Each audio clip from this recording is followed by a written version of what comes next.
Have you ever noticed how people who truly understand life choose to live in a way that's completely different from everyone else?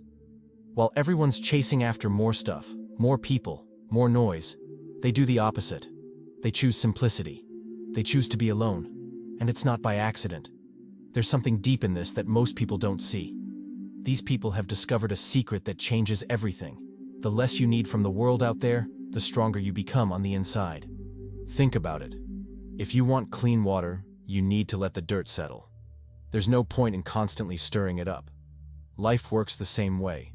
When you stop shaking everything up, when you reduce the noise around you, you can finally see clearly. The wise know this. They're not running away from life. They just understand that to truly live, you need space. Space to think. Space to feel. Space to be yourself without masks. There's a profound wisdom in choosing simplicity. A wisdom that modern hustle and bustle hides from us. When we observe those who've walked the path of true understanding, we notice patterns. Patterns that repeat through time, across different cultures, in different eras. Always the same choice. Less of the world, more of yourself. And when we talk about choosing more of yourself, I invite you to check out our exclusive material here on the channel, which can help you in this process. Check it out in the first comment. The first realization that comes from this inner journey is about the weight of things. We live in a society that teaches us that accumulating is synonymous with success. More friends, more followers, more commitments, more objects. The promise is always the same. The next item, the next achievement, the next social circle will fill the void. But the wise have discovered a truth that contradicts all of this. Having lots of stuff doesn't mean having a rich life. It means having a full life, full of worries, full of responsibilities, full of anxiety. Every object you own demands something from you. It demands physical space, it demands maintenance, it demands protection, it demands insurance, it demands attention. Every superficial relationship demands energy, demands time, demands presence even when you don't want to be present. The wise look at this equation and make a different choice. They choose to have few things, but each one loaded with meaning. Few friends, but friends who know their soul. Few activities, but activities that feed their spirit. It's not about having less because they can't have more. It's about choosing less because they understood that what's essential is worth infinitely more than excess. When you cut what doesn't serve you, when you remove the superfluous, space remains. Physical space, mental space, emotional space. Space remains for what truly matters, for what really makes a difference in your existence. Imagine a person who has 300 contacts in their phone, but no one to call when life falls apart. Imagine someone with a house filled with objects but empty of memories that warm the heart. This is the paradox we live in. The more we accumulate, the emptier we become. The wise have reversed this logic. Silence emerges as the second pillar of this wisdom. We live in a world that fears silence as if it were death, turns on the TV to fill the sonic void, puts music in the earphones, grabs the phone to scroll endlessly. Anything, any noise, any distraction works to avoid facing the silence. But the wise do exactly the opposite. They don't just accept silence, they actively seek it. They protect it like someone protecting a rare treasure. Because they've discovered something that few have the courage to discover. It's in silence that true answers appear. When you stop filling your head with external noise, with other people's opinions, with empty entertainment, something magical happens. You start to hear what's inside. Your own thoughts emerge. Your own truths reveal themselves. Your own doubts gain a voice. Silence isn't absence. Silence is presence. Total presence of yourself. That's precisely why it scares so many people. Because in silence, there's no way to run from who you are. There's no way to escape the questions you've been avoiding. There's no way to ignore the feelings you've been sweeping under the rug. Being face to face with yourself is one of the greatest challenges that exist. But those who have the courage to do this, who have the courage to dive into their own silence, discover things that change everything. They discover what they really want from life, not what others want them to want. They discover what they really feel, not what they should feel. They discover who they really are, not who they pretended to be to please others. Silence reveals truths that noise hides. Truths about you, about your choices, about the direction of your life. There's also a deep understanding about energy. How many times have you left a gathering, a party, a social event, and felt completely exhausted? Not physically tired, but mentally drained, as if someone had sucked all your vitality. This doesn't happen by accident. Social interactions consume energy, and they consume a lot of energy. Every conversation requires attention. Every response requires mental processing. Every social situation requires you to wear different masks. With this person you act one way. With that other person you act another way. With the boss, you're professional. With friends, you're relaxed. With family, you're the son, the daughter, the brother, the sister. At the end of the day, you're exhausted from playing so many roles. The wise realized this very early in life. They understood a fundamental truth. Mental energy is a limited and precious resource. You don't have infinite energy to distribute to everyone. If you spend all your energy on superficial interactions, on empty conversations, on people who add nothing, nothing remains for what truly matters. No energy remains to think deeply. No energy remains to create something meaningful. No energy remains to grow as a person.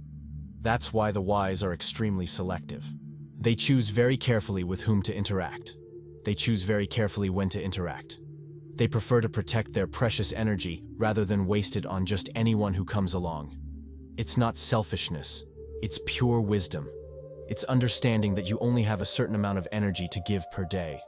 So it's better to give that energy to who and to what is truly worthwhile.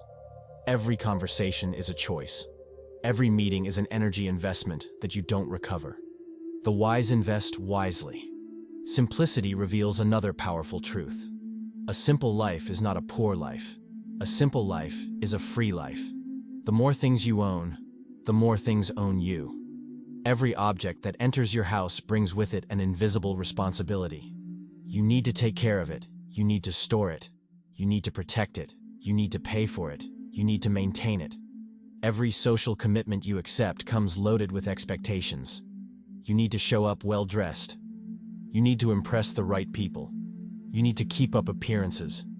You need to always be available. The more you accumulate in life, the heavier that life becomes. It's like carrying a backpack that gains weight with each passing day. At some point, you can't handle the weight anymore. The wise understand that fewer possessions means fewer worries. Fewer worries means more peace of mind. More peace of mind means more real freedom. They're not trying to impress anyone with imported cars, designer clothes, or enormous houses. They're simply trying to live in peace. Inner peace doesn't come from having more. Inner peace comes from needing less. When you finally free yourself from the need to have, to impress, to compete, your mind relaxes. Anxiety decreases because you're no longer chasing after things. The fear of losing goes away because you don't have that much to lose. You realize then that this is true freedom. Freedom isn't having enough money to buy everything you want. Freedom is not needing much of anything to be happy. Freedom is waking up in the morning without debts, without unnecessary obligations, without the weight of things. Solitude and feeling lonely are completely different things. Many people confuse these two states. When you feel lonely, there's a pain, a sensation of abandonment, of lack, of emptiness. You didn't want to be in this situation. It was circumstance, not choice. But when you choose solitude, everything changes in nature. It's a conscious and powerful decision to be with the best company that exists in the universe, yourself. The wise aren't running away from people when they choose to be alone. They're not hiding from the world out of fear or trauma. They're making an active choice to be with themselves, to know themselves deeply, to accept themselves completely. When you learn to enjoy your own company, when you learn to appreciate moments alone, something extraordinary happens. You never again depend on anyone to feel good. You become complete in yourself. You no longer need external validation to feel that you have value. You no longer need constant entertainment coming from outside to fill your time. You are enough. You are sufficient. This is an immense power that few people achieve. People who are afraid of their own company live running from themselves. They fill their schedule until there's not a single free minute left. They say yes to every invitation even when they don't want to go. Anything to avoid being alone with their own thoughts. The wise do exactly the opposite. They find themselves in solitude. They know themselves in silence. They accept themselves in quietness. After that, being alone stops being punishment and becomes a gift. The entire world conspires to steal your attention. Companies invest billions to capture your eyes. Social networks hire the best psychologists to keep you scrolling the screen. News bombards you with tragedies and scandals. People send messages expecting immediate responses. Notifications pop up every minute. It's a constant attack on your ability to focus. The more you give your attention to these external forces, the less remains for yourself. Your mind becomes fragmented into 1,000 pieces. You're never truly present in anything. You're always being pulled in several directions at the same time. It's like trying to fill a leaky bucket. No matter how much water you put in, it always drains out. The wise realized something that changes everything. Attention is the most valuable asset you possess. More valuable than money, more valuable than time, more valuable than any material possession. Because where your attention goes, your entire life goes. If your attention is scattered across thousands of unimportant things, your life becomes that. Unimportant, without depth, without meaning. But when you step away from this digital and social chaos, when you choose a simpler and more solitary life, something miraculous happens. You recover your attention. It returns to your hands like a bird returning to its nest. And you can finally direct this precious attention toward what truly matters, toward your deepest thoughts, toward your most meaningful projects, toward your growth as a human being. This isn't running away from the world. It's protecting yourself from the world's madness. It's keeping your mind clear, while everyone around you is lost in the fog of constant distraction. External expectations are invisible prisons. Have you ever stopped to honestly think about how much of your life you live trying to please other people? Trying to be what they expect you to be? Family expects you to marry, have children, follow a certain career. Friends expect you to show up at all events, to always be fun, to always be available. Society expects you to consume, to seek status, to follow the established pattern. Everyone has an opinion about how you should live your life. If you listen to everyone, if you try to please everyone, you end up living their life, not yours. You end up being a character in other people's story instead of the protagonist of your own story. The wise cut this cord. They free themselves from this prison. When you live simply and away from society's constant gaze, you automatically reduce the pressure to meet external expectations. Fewer people seeing you means fewer people judging every move you make. This frees you to be who you really are, not who people want you to be. Without social masks, without elaborate pretending, without paralyzing fear of what they'll think. You can experiment with new paths. You can fail without an audience to witness it. You can completely change your mind without having to answer to anyone. You can be strange, different, unique, authentic, because you don't have an entire audience demanding that you be a specific, predictable, acceptable way. Your life finally becomes truly yours. Nature carries lessons that no book can teach. Many of the greatest thinkers in history made the same curious choice. They moved away from big cities and went to simple places. Thoreau built his cabin in the woods and there found clarity. Nietzsche climbed alpine mountains to think. Buddhist monks seek monasteries lost high in the mountains. This is not coincidence. There's a deep reason. Nature teaches simply by being what it is. It shows that everything has its right time. That there's no point in forcing a flower to open before its time. That after the harshest winter always comes spring. That the tree doesn't worry about growing fast to impress other trees. It just grows at its own pace. Nature is simple in form, but profound in essence. When you're near it, away from gray concrete and urban noise, your mind naturally slows down. You start to think differently, more slowly, more deeply, more connected. You notice things that previously went completely unnoticed. The cycle of seasons reminds you that you also have your cycles. The patience of the seed teaches you about processes that cannot be rushed. The river shows you that tranquil persistence beats rigidity. Nature reminds you that you're also part of it, not something separate and superior. That you also have your natural rhythm, your own season. That you don't need to live in this artificial rush that modern society imposes, as if it were the only way to exist. Materialism is a prison disguised as freedom. We grow up hearing that we need to have financial success, make a lot of money, Buy expensive things. Car of the year to impress the neighbors. Newest phone to post on social media. Designer clothes to show status. Big house to prove you've won at life. You then enter this infinite wheel. You work to buy. You buy to feel good.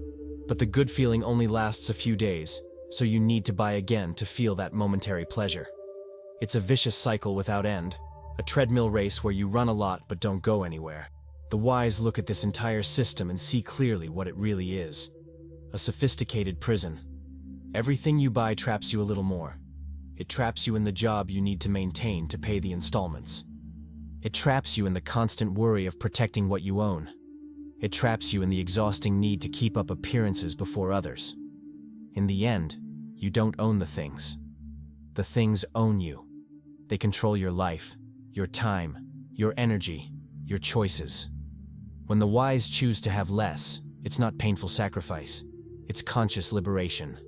They realize through experience that genuine happiness doesn't live in material objects. It lives in meaningful experiences, in deep inner peace, in true freedom of choice. These things you can't buy in any store. You achieve them when you finally stop trying to buy happiness. Most of the conversations you have are surprisingly empty. Honestly, think about the last 10 conversations you had. How many truly mattered? How many made you think about something new, feel something deep, or truly connect with another human being? Gossip about who's doing what. Repetitive complaints about the weather, work, traffic, politics. Conversations that could be replaced by any other, and it wouldn't make any difference in your life, or in the other person's life. We talk, just to talk. To fill the awkward silence. To have the illusion of social connection. But true connection, the kind that touches the soul, is extremely rare. The wise notice this difference between quantity and quality. They don't have patience for empty conversations that drain energy without giving anything in return. They prefer to remain in complete silence, rather than waste precious hours of life on superficialities that lead nowhere. When they finally do talk with someone, they want real depth. They want to exchange ideas that make you think differently. They want to explore questions that matter. They want authentic connections that touch the heart, not just physical presence sharing the same space. Since these deep conversations are rare as diamonds, they spend a lot of time alone. Not because they don't like people, because they like truth too much.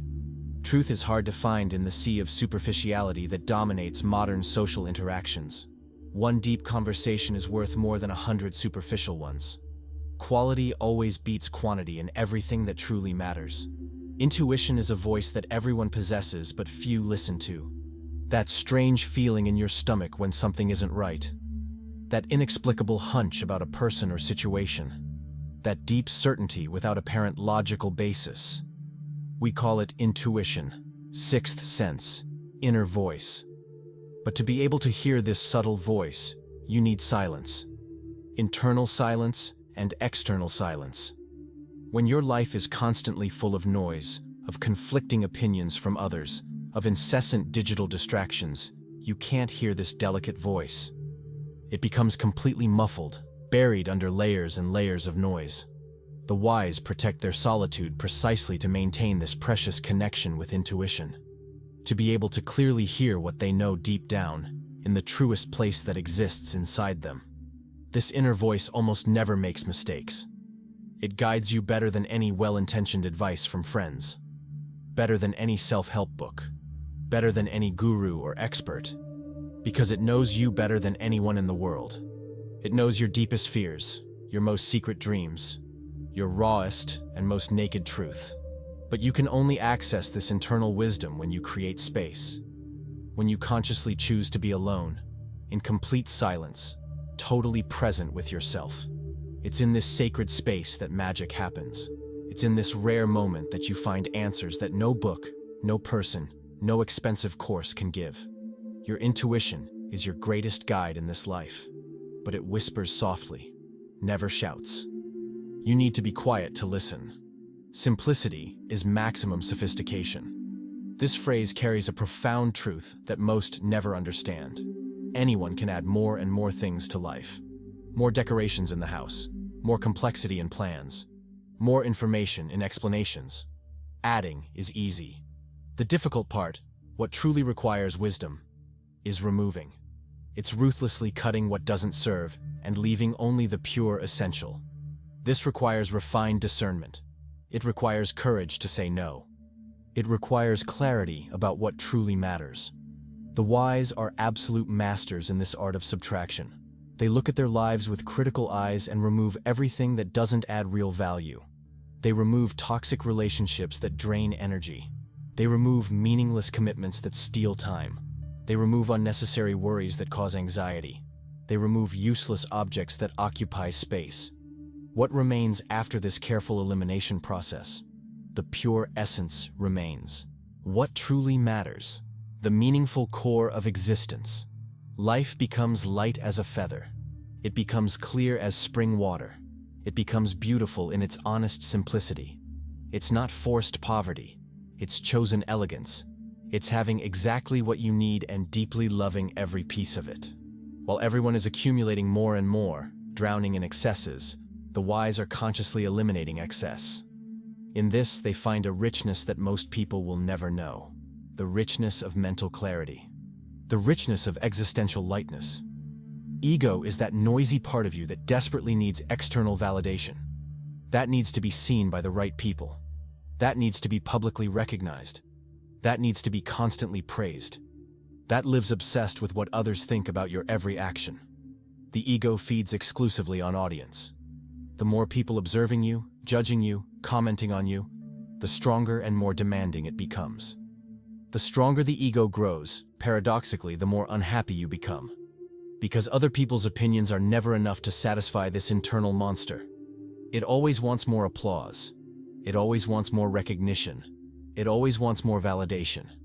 It's a bottomless black hole that devours all your peace. The wise notice this destructive psychological game and simply walk away from it. They refuse to play. When you deliberately choose a solitary life, away from social spotlights, your ego literally starves to death. There's no audience to feed it with attention. There's no stage to perform on. There's no spectators to impress. Something absolutely incredible happens then. You finally discover who you really are beneath all the elaborate masks. You discover what you genuinely think, not what others want you to think. You discover what you authentically want, not what seems socially acceptable to want. The ego desperately needs others to exist and validate itself. But your true essence doesn't need anything external. It exists pure and complete, independent of applause, praise, or recognition. Time alone is not wasted time. It's exactly the opposite. Most people see solitude as waste. They think they should always be doing something visibly productive, or at least having fun socially with someone. As if being alone were failure, inadequacy, time thrown away. But the wise see solitude through completely different lenses. For them, time alone is the most valuable investment possible. It's the most precious time that exists in human life. Why? Because it's exclusively when you're alone that you truly grow as a person. It's when you finally read that difficult philosophical book that expands your mind. It's when you think deeply about those important existential questions. It's when you diligently practice that skill you want to master. It's when you carefully process your recent experiences and learn valuable lessons from them. Real growth, genuine transformation, never happens in the middle of social noise. It happens in the sacred silence of solitude. It happens when you're completely alone, courageously facing your own limitations, consciously expanding your own mind, evolving as a human being. People who are always surrounded by company rarely truly grow.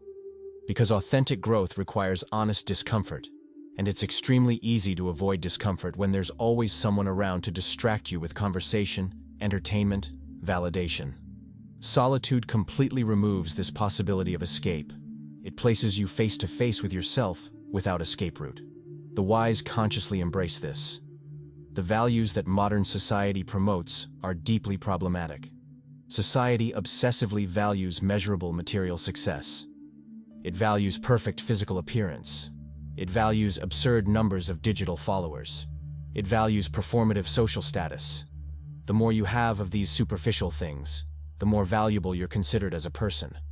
But the wise look at this entire system with critical eyes and clearly see the fundamental flaw. These values are completely superficial. They're empty in essence. You can have absolutely all of this and still be deeply unhappy, anxious, lost.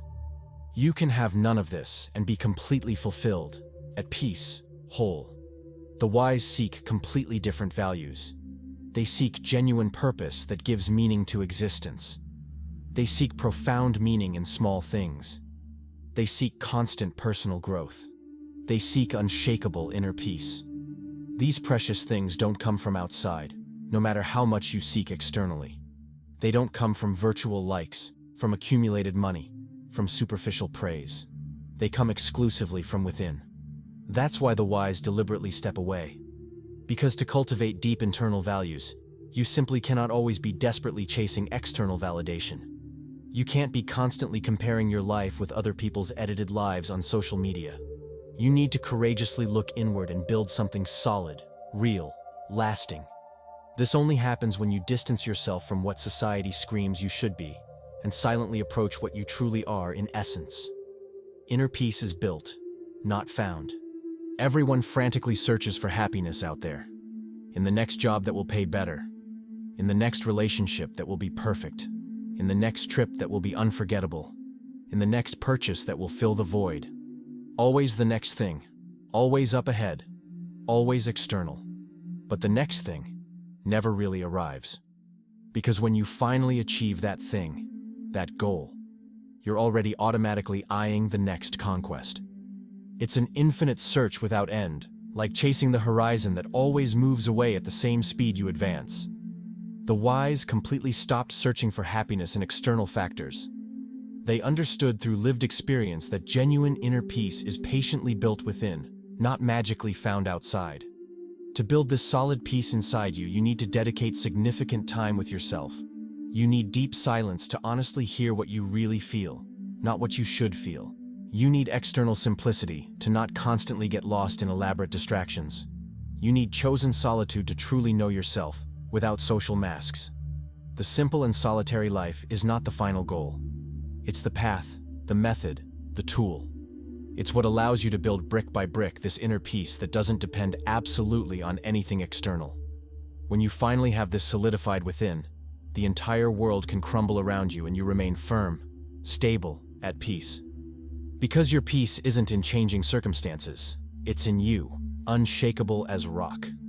Courage is necessary to go against the current. We live in a society that insistently pushes everyone in the same standardized direction. More is better. Bigger is better. Faster is better. Everyone desperately running after the same empty things, like cattle following the herd without questioning the destination. It's a collective marathon where nobody really knows where the finish line is or why we're running. Then you come along, consciously deciding to go in the completely opposite direction, choosing less instead of more. Choosing solitude instead of constant performative socializing. Choosing simplicity instead of material ostentation. People around you will inevitably question you with suspicion. They'll find it deeply strange. They'll surely say you're wasting your life, that you're dangerously isolating yourself, that you're completely wrong. They'll insistently pressure you to return to the herd, to the safety of the familiar, the accepted, the normal. It takes genuine courage to continue on your path anyway. It takes deep courage to trust your inner truth when absolutely everyone is going the other way and calling you crazy. The wise have this rare courage. They don't blindly follow the crowd. They follow their own truth discovered in silence. At the end of the journey, they realize clearly that they weren't losing anything at all. They were gaining everything that truly matters. Gaining peace that doesn't depend on circumstances.